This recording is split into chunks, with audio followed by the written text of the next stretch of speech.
Salut à tous, salut à toutes, on se retrouve pour la Talk Academy, le grand duel. Le grand duel, c'est quoi? C'est la demi-finale, juste avant la finale en direct de cette merveilleuse émission. On est avec le Team Volp, les derniers représentants de Sébastien qui sont avec nous, ceux qui ont survécu aux deux premières épreuves dantesques, les sélections, et puis là, comment s'appelait l'épreuve d'après? Je ne me souviens même plus, messieurs, mais c'était la Talk Academy en tout cas. Et il y a Najim qui est à ma gauche. Salut Najim, comment ça va depuis les deux premiers tours? Ingénieur, 33 ans, on le rappelle. Exact, ben, ça va très bien. Toujours content d'être parmi vous. Surpris de te retrouver là ou tu te dis j'ai tout fait pour y être et c'est normal? Non, je suis pas surpris, je suis très content surtout, c'est le terme pour moi, voilà. Très bien. Voilà. En face de toi, Robin. C'est moi. Robin qui a 28 ans et qui est dans la publicité. Exactement. Robin, pareil, même question. Est-ce que toi tu t'y attendais entre guillemets? Tu te dis j'ai tout fait pour, je le mérite, ou tu te dis... Je me suis dit c'est normal, je connais le foot, c'est normal. En toute modestie, bien évidemment. Bien sûr, évidemment. Évidemment, je me suis dit c'est normal, c'est la base. Ah ouais, content quand même. Non, très content, oui, je me suis dit sur un site que j'apprécie, je regarde beaucoup les talks, donc je me suis dit écoute, ça va le faire. Messieurs, vous connaissez le principe du duel. Vous avez 45 secondes pour convaincre votre adversaire, sauf que cette fois-ci, vous avez 3 duels dans ce grand duel, messieurs. Il va falloir convaincre votre adversaire, mais surtout les gens qui nous regardent, qui vont voter pour vous à l'issue de ces 3 duels et désigner le finaliste de Sébastien. Messieurs, est-ce que vous êtes prêts? Allez, go. Allez, c'est parti. Tiens, Robin, est-ce que tu prends ou est-ce que tu laisses la main sur le premier duel que je t'énonce juste après? Prends la main en hommage à ma maman, question pour un champion. Voilà, exactement. Et un indice chez vous, en région, évidemment.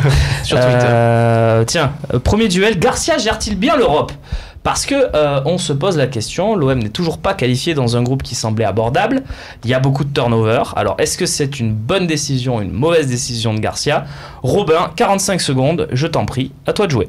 Alors, très facilement, la réponse, non, il gère pas bien l'Europe parce qu'on n'est pas qualifié dans un groupe avec Guimarães, avec Konyaspor et avec Salzbourg. C'est 3 clubs que personne connaît ou très peu. Alors Salzbourg, on peut à la limite y penser, mais le reste, en quelle année, après 4 matchs ou 3 matchs, on est dans cette situation-là? La phase aller, on l'a très mal gérée. On va perdre à Guimarães qui a un budget à 10 millions. On fait un turnover qui prouve que les joueurs qui ne devaient pas être titulaires le sont pas, puisqu'ils sont dans cette équipe-là. Ça va pas du tout pour l'équipe pour Marseille, ça va pas du tout de se retrouver dans cette situation où on peut être éliminé dès la semaine prochaine. Enfin, dès le prochain match, tu perds là-bas, les autres gagnent, c'est terminé. Tu peux plus repasser, c'est fini. Comment, à 2 matchs de la fin, l'Olympique de Marseille, dans ce groupe-là, peut se retrouver dans cette situation? Donc c'est très mal géré. L'équipe a trop tourné, à force de trop tourner, tu sors. C'est comme ça. Gestion des 45 secondes, c'est bien. Pour un premier duel, tu as parfaitement géré ton temps et tes arguments. Najim, qu'est-ce que tu as à répondre à Robin? Moi, je trouve que Garcia gère bien. Il gère bien parce qu'il aligne toujours des équipes performantes. Si tu regardes l'équipe de la saison dernière, il met grosso modo des joueurs qui ont été performants la saison dernière et qui ont terminé 5e. Il n'a pas une équipe de fous furieux. Donc la priorité, il ne faut pas se mentir, c'est le championnat de France. Donc il faut faire souffler les gars qui sont performants pour le championnat de France lorsque l'on joue l'Europe. Parce que si tu les mets le jeudi, que tu les mets le dimanche, tu vas juste tirer la langue. Tu vas terminer 10e à la fin de la saison. Tu vas dire que Garcia est un naze, que la direction est bidon et qu'il faut retrouver un nouvel investisseur. C'est des épisodes qu'on a toujours connus. Moi, j'ai envie de te dire, en quelle saison on a bien démarré en Coupe UEFA? Tu trouveras pas. 3 secondes. Un petit coucou peut-être pour quelqu'un? Ça suffit. Très bien. Personne à saluer. Sachez-le, si vous êtes trop en avance, je vous demande de faire des dédicaces à vos proches. On n'y manquera pas. Voilà, messieurs, deuxième duel. Voilà, c'était une petite entrée en matière, une mise en bouche pour vous qui nous regardez, pour vous également, messieurs. Najim, c'est toi qui vas commencer cette fois-ci.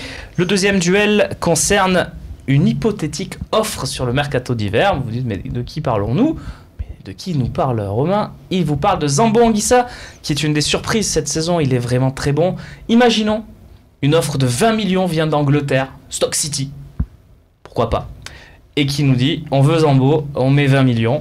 Faut-il le vendre cet hiver pour 20 millions Zambo? Najim? Oui. Il faut le vendre, il faudrait le vendre s'il y a 20 millions sur la table. Pourquoi? Parce que Zambo Anguissa, je pense qu'aujourd'hui, il est très performant. Néanmoins, il est performant que depuis quelques matchs. Ça fait plus de 2 ans qu'il est à l'OM. Il n'a jamais été terrible, il est bon que depuis peu. Et moi, je pense que je dirais non à cette question le jour où on trouvera Zambo Anguissa très performant quand il n'y aura pas un Gustavo. Voilà, donc 20 millions d'euros, c'est pas mal pour un joueur de son niveau. Moi, je le trouve limité techniquement. Alors, il a énormément progressé, je dis pas le contraire, mais ça reste un joueur qui a encore beaucoup de choses à apprendre. Et à 20 millions d'euros, on fait un hold-up. Même si on est dans un contexte où le marché propose des sommes folles, voilà, faut pas non plus croire qu'il y aura tout le temps des sommes folles. Et puis en plus, si on le vend, on fera jouer un joueur que j'adore, c'est le petit Camara. Et là, on aura tout gagné, parce qu'il est encore bien meilleur. Très bien. Argument très clair. Robin, qu'est-ce que tu réponds à Najim? Alors là, Najim, je dis non. Ah là, c'est non. Ah non. Alors 20 millions aujourd'hui, c'est rien. On voit Ndombele, il part d'Angers pour finir à Lyon pour 10. Il a 4 matchs de Ligue 1. Pas 20, pas 30, 4. C'est pas possible. On peut pas trouver mieux, et surtout mercato d'hiver. Si tu le vends, ça veut dire qu'il faut que tu aies un turnover derrière. Tu le vends, ok, tu mets Camara. Et après, il se passe quoi? Camara ou Gustavo n'est pas là. Gustavo, il prend un match sur 3, il est pas là. Il faut qu'il y ait un turnover, il faut qu'il y ait des gens. Il faut être assuré de prendre quelqu'un. Si on dit 40, 45, on peut envisager quelque chose. Mais là, on pourra pas. On perd Zambo pour 20 millions, on rachète qui? On pourra même pas prendre des gars qui ont joué la Coupe d'Europe. Donc on n'aura personne en Coupe d'Europe. Donc on se retrouve à pas pouvoir faire tourner, justement à faire jouer toujours les mêmes. En cas de suspension, on va se retrouver encore avec les problèmes Lopez, Sanson, les milieux de terrain tout fragiles. C'est un des seuls qui met de l'impact avec Gustavo. Il faut le garder absolument. Zambo, je t'aime. Cœur. Cœur sur Zambo. Merci messieurs pour ce duel. Je sais que tu aurais eu envie de répondre, mais ça démange. C'est le format du duel qui vous oblige évidemment, messieurs, à vous concentrer sur vos 45 secondes. Et vous allez avoir encore 45 secondes pour un duel qui s'annonce épique. Regrettez-vous Bafétimbi Gomis et ses fameux buts qu'il enchaîne dans le fameux championnat turc? Question simple, réponse complexe, messieurs, parce que il y a aussi le débat sur les attaquants de l'Olympique de Marseille. À vous de faire votre tambouille interne et de nous faire quelque chose de bien dans ces 45 secondes. Je crois que c'est à Robin de commencer cette fois-ci. Pas de problème. Alors, non, je regrette absolument pas Bafé Gomis. Déjà, pour la chanson, non, rien de rien, je ne regrette rien. Il est parti, il avait envie de rester sans forcément envie de rester. On savait qu'il y avait un problème financier. On a tenté d'autres paris, on a tenté de faire un grand attaquant, on a eu du mal. Mais c'est pas pour ça qu'on doit regretter quelqu'un. Moi, je pars du principe qu'un joueur qui est parti, on le regrette pas. S'il avait voulu venir, rester, il aurait fait des efforts. Il en a pas fait, on n'en a pas fait non plus. On pensait faire quelque chose. C'est pas après qu'on dit, voilà, Gomis marche, alors du coup, on le regrette. Mais en réalité, si là, il ne fait pas à Galatasaray, on n'en parlerait pas. Et en gros, si tu regardes quand même à Galatasaray, il marque beaucoup de buts contre des petites équipes. C'est compliqué dans les gros matchs. Il a même sauté de l'Europa League parce que tout le monde dit Gomis, il est super fort. Mais Gomis, il est le jeudi, il regarde la télé.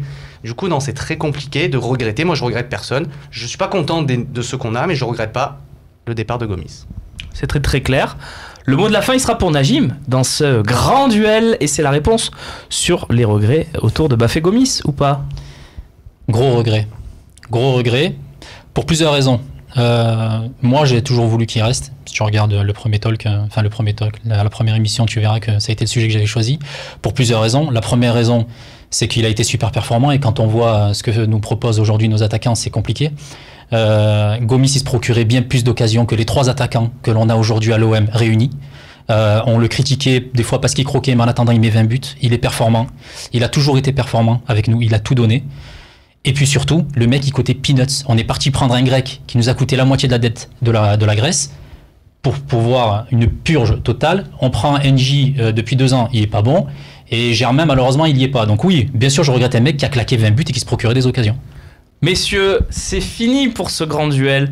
Voilà, vous avez le choix. Najim, Robin, décidez-vous, c'est vous qui allez emmener l'un des deux sur la grande finale en direct. C'est un talk show que vous avez gagné, celui qui remportera ce grand duel. Donc on vous souhaite bonne chance. Merci messieurs d'avoir été avec nous pour cette aventure de la Talk Academy. Merci à vous. Le Team Volp, on n'oublie pas d'embrasser le coach Sébastien qui vous a fait confiance et à qui vous avez fait confiance également. Merci messieurs, merci à vous de nous avoir suivis. Et on se retrouve très vite pour un nouvel épisode de la Talk Academy. Et c'est à vous de voter.